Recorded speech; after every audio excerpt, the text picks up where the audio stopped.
Greco RG550, 1976. It's a copy of a Rickenbacker 480. Made in Japan, lacquered fretboard, super short frets. It was shipped here to Nashville, and in the process they dropped it right on its head. And the bird brain that packaged it didn't put any protective paper, bubble wrap, or styrofoam in the box. You can see the clear finish is chipped off, as well as the real thin bluish black original coating that they probably just wiped over the maple wood. So that white material you're seeing is the wood. The first thing I'll do is take some 220 grit 3M stick-it sandpaper stuck to a hockey puck and try to start smoothing over this brittle, cracked edge. And you can see little bits of the black finish popping off as I go. Now there's more white showing all of a sudden because more of it chipped away. Maple is a particularly smooth hardwood, and finishes don't adhere to it as well as other woods, like other more porous woods like mahogany and such. So I'll use a toothbrush and a little bit of naphtha to clean off the dust, and then I'll start going in with some marker pen. First, the black-brown Mohawk.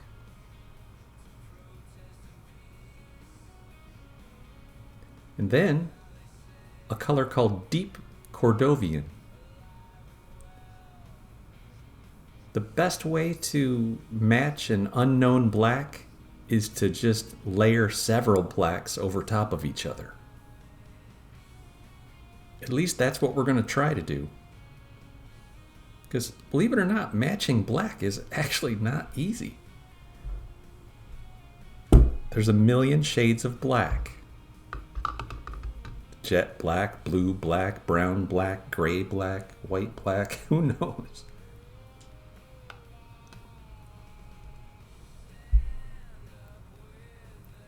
Well, anyways, that's the fourth magic marker pen. I'll go over where I slopped it outside the lines with denatured alcohol on a Q-tip.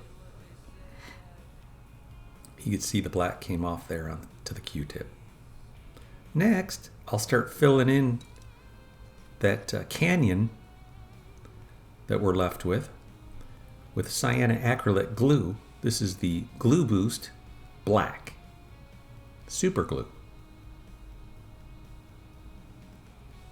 And this is the Master Tint Black. So here's our sixth different black that we're putting onto the job. These are modern finishing techniques. In the old days, this would take weeks to repair. They might even have to strip off the entire neck to get it right. But in modern times, we can use this super glue with this glue dry accelerator. The Glu+boost fill and finish never cures fully unless you use the accelerator. It never polymerizes. It stays gooey. So you have to use the accelerator. Anyways, I drop it in with this small swab.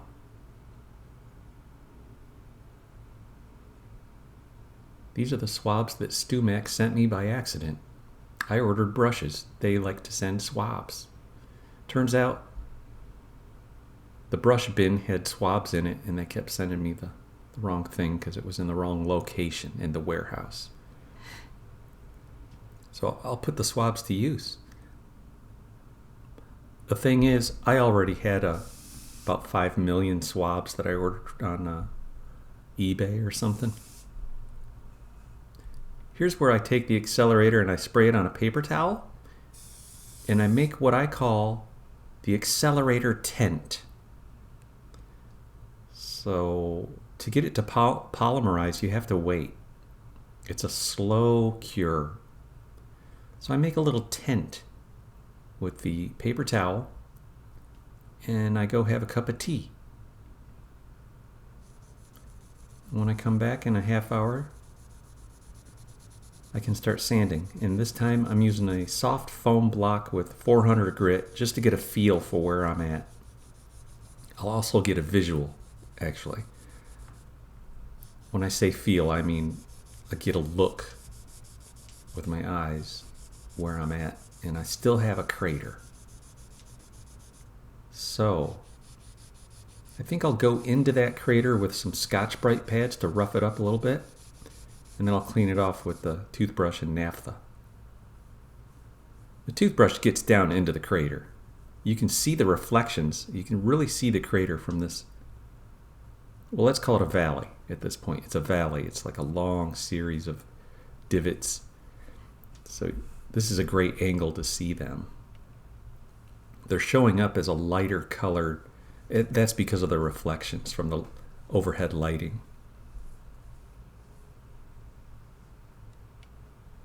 Now it's time for some clear. This is the Glu+boost Fill and Finish Ultra Thin, and I'll apply it with a lip brush. It's a foam brush. Okay, so now you're starting to see the transition between the black color and the rosewood. And this is was a beautiful piece of reddish orange, dark brown, swirly grained rosewood. Really beautiful selection of wood they had. Again, the accelerator tent. You don't want the paper towel resting directly on the wet super glue because it'll stick. Just want to make a tent.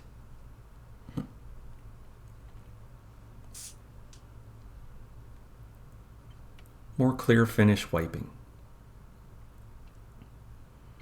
You want to build it up in the middle of the repair and have a thinner coating around the edges. We're thinking ahead. We want it all feathered in. We don't want just a big plateau of finish. We want a nice gradual slope.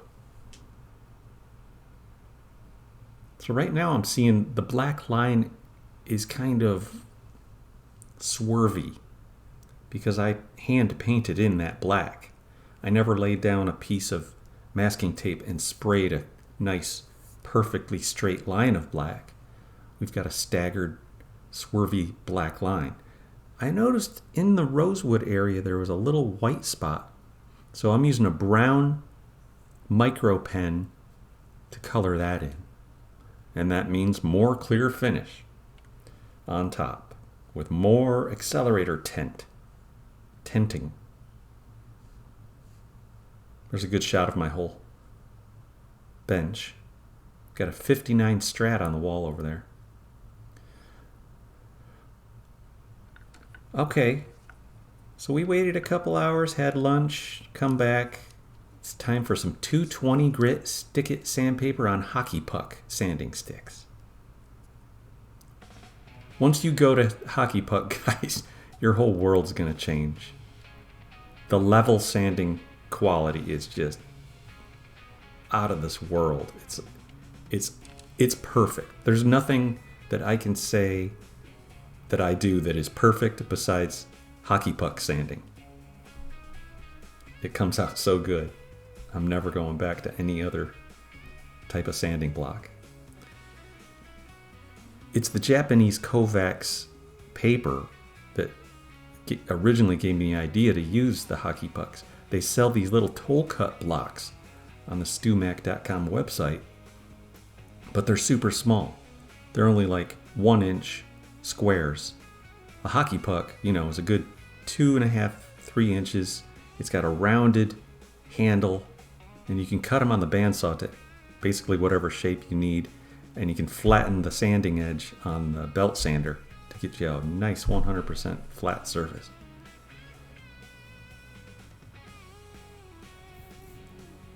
Realizing that I still needed a better area for sanding, it's more ultra thin over top. And this is the way it goes. It's back and forth. Top coat sanding, top coat sanding. More accelerator tinting.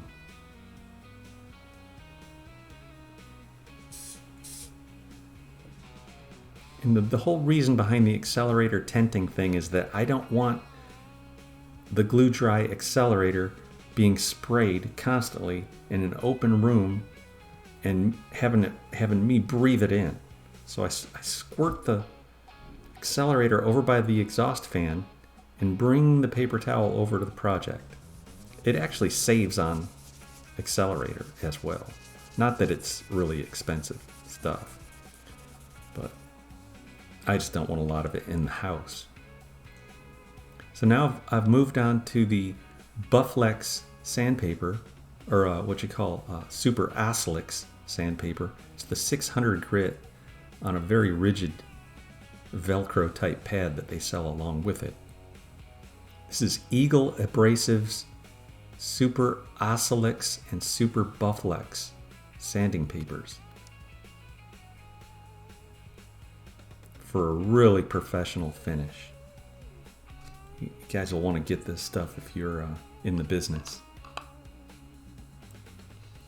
Here's a really nice Parker Spanish fly. It's 3.5 pounds. Nylon strings.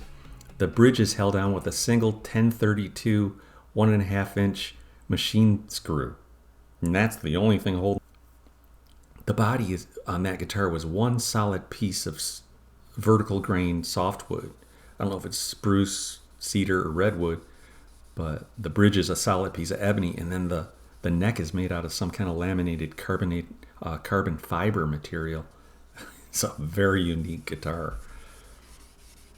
So anyways, the level sanding and polish sanding goes on with 600 grit all the way up through 2000 grit. And those are on various Velcro type pads that are sold along with the papers. I went ahead and bought a separate pad for each grit. That way I don't have to unstick them, unvelcro them from the backing pad.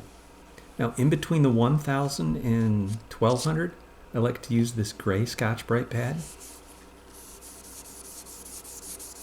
Just like I do on my fretwork.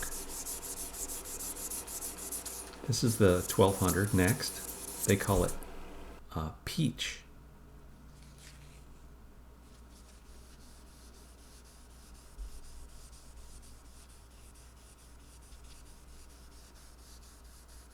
Next, 1500. All the level sanding was done with the 400 and 600. This is more like getting the previous scratches out with these. That's why they call them Bufflex sandpaper. You're not really level sanding.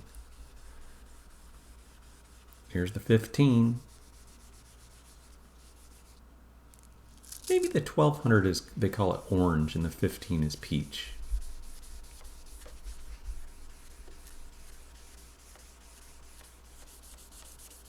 Slowly but surely, I make my way up through all of the grits, ending with 2000. And then I'm going to move on to wet sanding with Simple Green and 3000 grit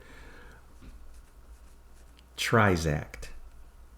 The Trizact actually has a little foam pad built into it. You can get this at the auto parts store.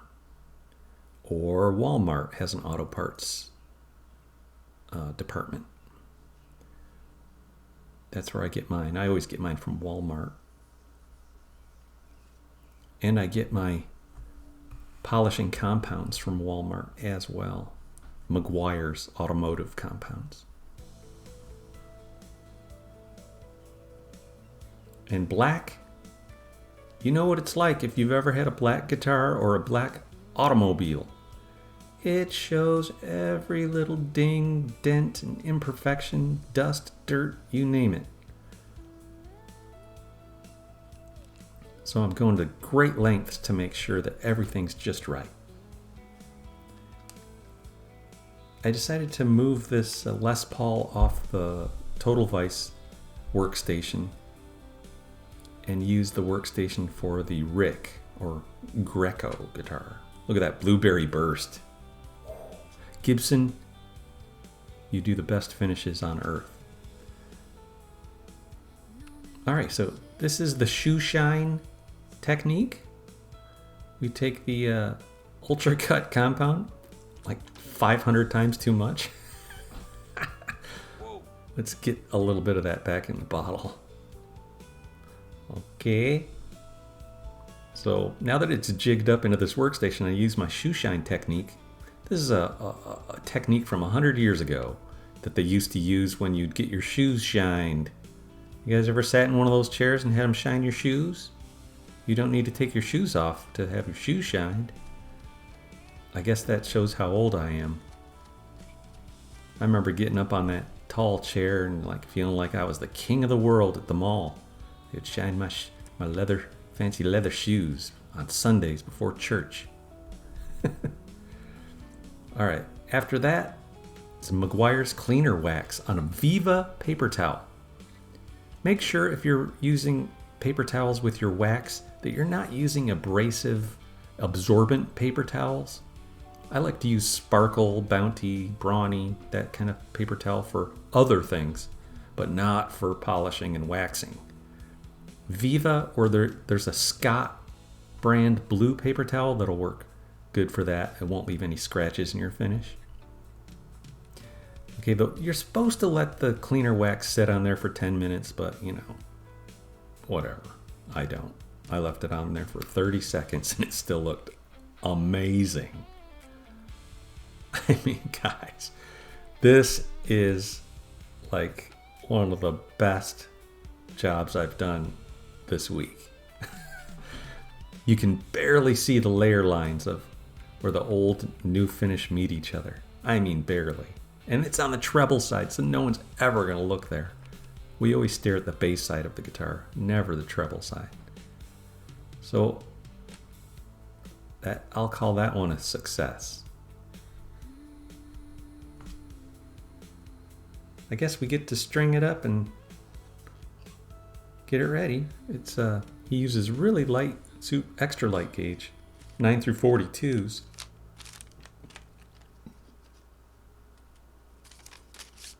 Oh, and another important thing is whatever kind of neck rest you're using, after you've worked on a refinishing the back of a neck, never trust your neck rest that it's completely free of dust and debris, because even the slightest bit of stuff on the neck rest will cause ugly scratch marks in your new finish or your freshly polished finish.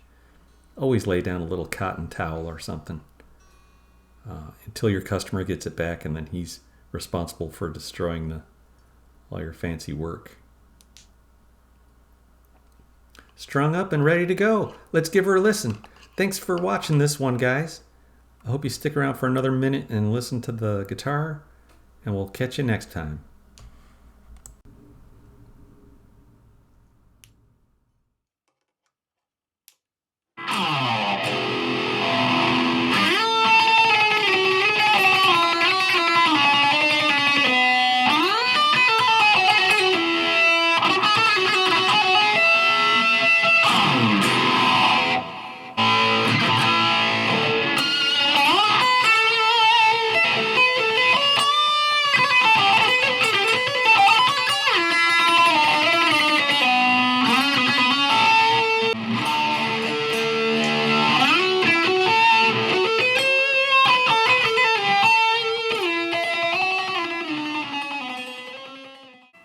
Dude, this guitar needs a setup still.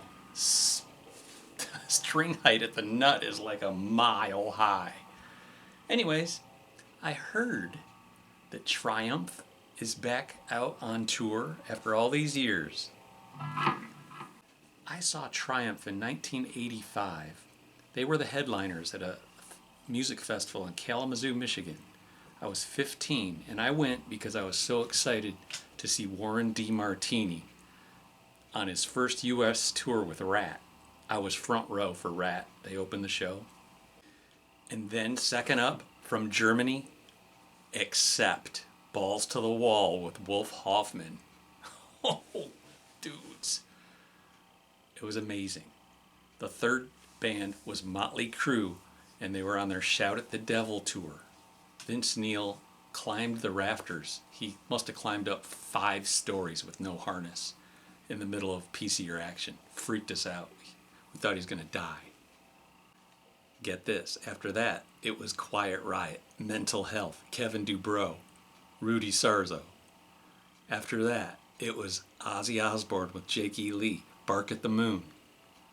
And then, oh no, one more band, Night Ranger. They were before Ozzy. And then after Ozzy, Triumph headlined the show. So it's amazing they're still out on tour. What's that band, 40 years? Holy crap.